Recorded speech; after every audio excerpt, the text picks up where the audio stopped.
मांडोगढ़ की जीत के बाद आला ऊदल की कीर्ति चारों तरफ फैलने लगी थी, पर ईर्ष्या और द्वेष से भरा उनका मामा माहिल इस बात को स्वीकार नहीं कर पा रहा था और एक नए षड्यंत्र में लग गया। एक दिन, अरे मलखान, तुमने सिरसागढ़ का नाम सुना है? सिरसागढ़? हाँ सुना तो है, लेकिन अचानक मामा जी आप। तो फिर तुम ये भी अवश्य जानते होगे कि राजा परमाल ने तुम्हारे पिता को उसका शासन सौंप दिया था। नहीं तो, ये तो मुझे मालूम नहीं था। अरे मालूम कैसे चलेगा भांजे? पृथ्वीराज ने आक्रमण करके उसको अपने राज्य में मिला लिया था और अपने बेटे पारत को गद्दी पर बिठा दिया। ये बात सुनकर मलखान अपने आप पर काबू नहीं रख पाया। उसका खून खौल उठा। वो उसी क्षण महाराज परमाल के पास पहुंच गया। आला और ऊदल वहां पहले से ही मौजूद थे। महाराज की जय हो। कहो पुत्र, इतने विचलित क्यों नजर आ रहे हो? आपने मेरे पिताश्री को सिरसागढ़ का शासन सौंप दिया था और फिर पृथ्वीराज ने आक्रमण करके उसको अपने राज्य में मिला लिया था और अपने बेटे पारत को गद्दी पर बिठा दिया था। महाराज, क्या ये सच है? क्या सच में ऐसा हुआ था? मुझे तो विश्वास ही नहीं हो रहा। ये बात तो मुझे आज तक किसी ने बताई ही नहीं।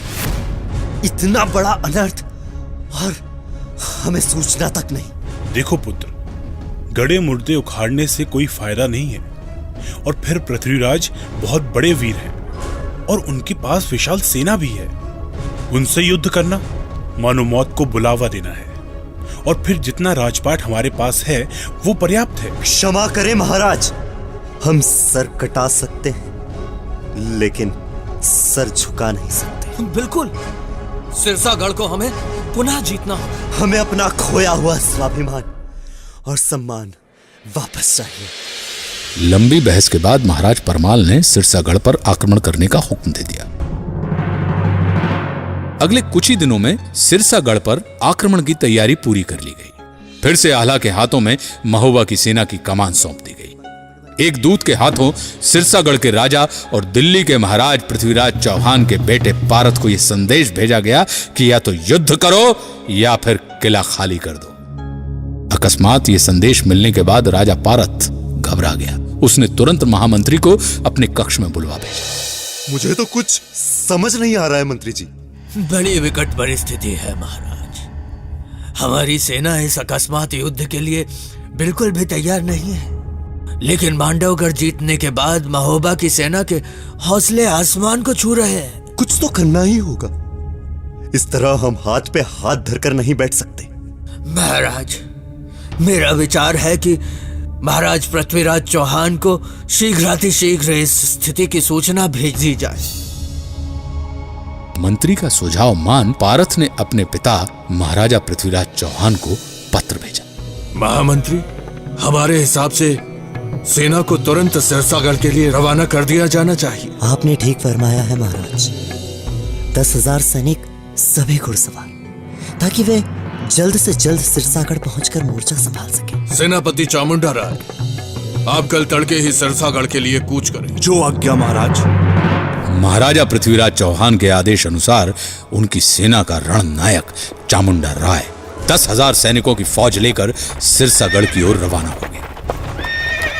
इधर महोबा की सेना सिरसागढ़ की सीमा तक पहुंच गई थी और अगले ही दिन प्रातःकाल आल्हा के नेतृत्व में महोबा की सेना ने सिरसागढ़ पर आक्रमण कर लिया।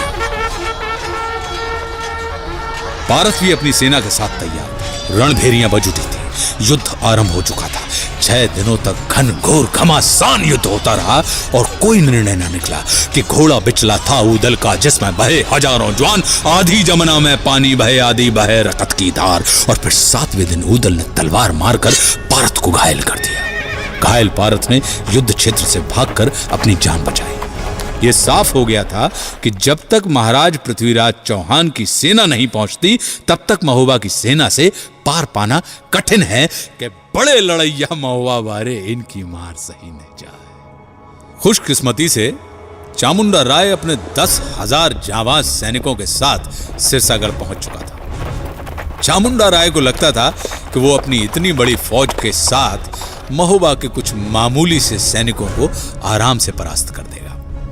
और अगले दिन उसने व्यूह रचना के तहत आला और ऊदल को चारों तरफ से घेर लिया। चामुंडा राय के सैनिकों से अपने आप को घिरा देखकर ऊदल ने ललकार कर चामुंडा राय से कहा, "अरे चढ़ा, जाकर कह देना पृथ्वीराज चौहान से कि पुड़ी कचौड़ी जान न मिल है, 12 मास चले तलवार।" और फिर भीषण युद्ध आरंभ हुआ। आला ऊदल की युद्ध नीति और पराक्रम के सामने सिरसागढ़ की एक न चली और चामुंडा राय को पारत को साथ में लेकर सिरसागढ़ का किला छोड़कर भागना पड़ा।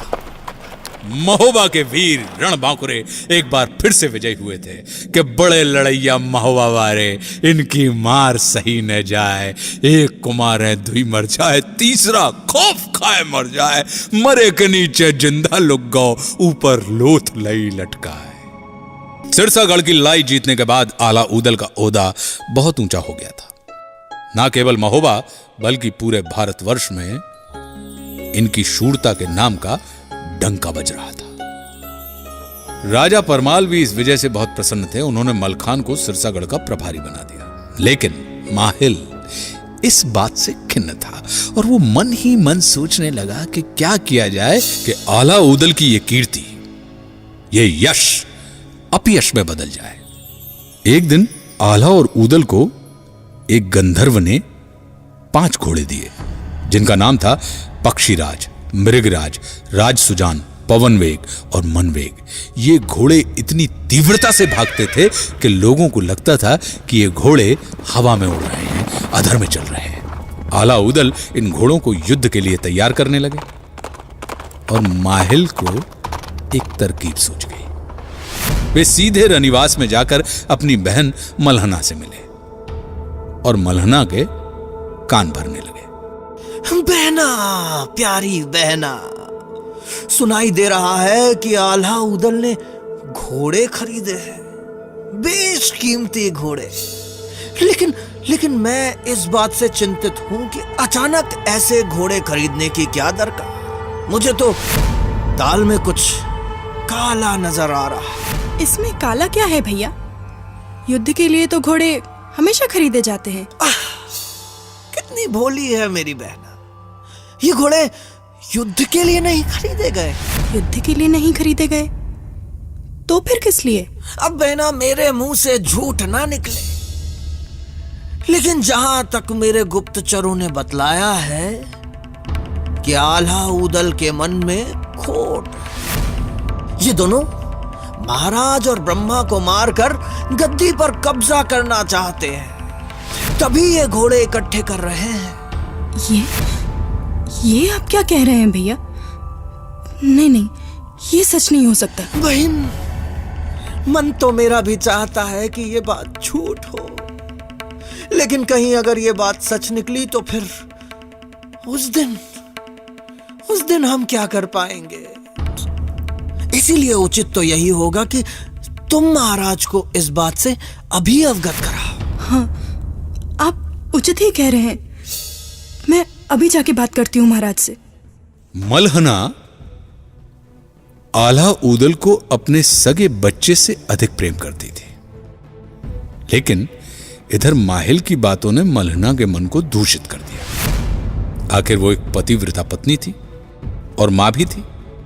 कहते हैं ना कि घुटने हमेशा पेट की तरफ ही मुड़ते हैं और मां ममता में अंधी हो जाती है। मलहना को महोबा के सिंहासन पर मंडराते खतरे अचानक नजर आने लगे और वे राजा परमाल के पास पहुंच गए।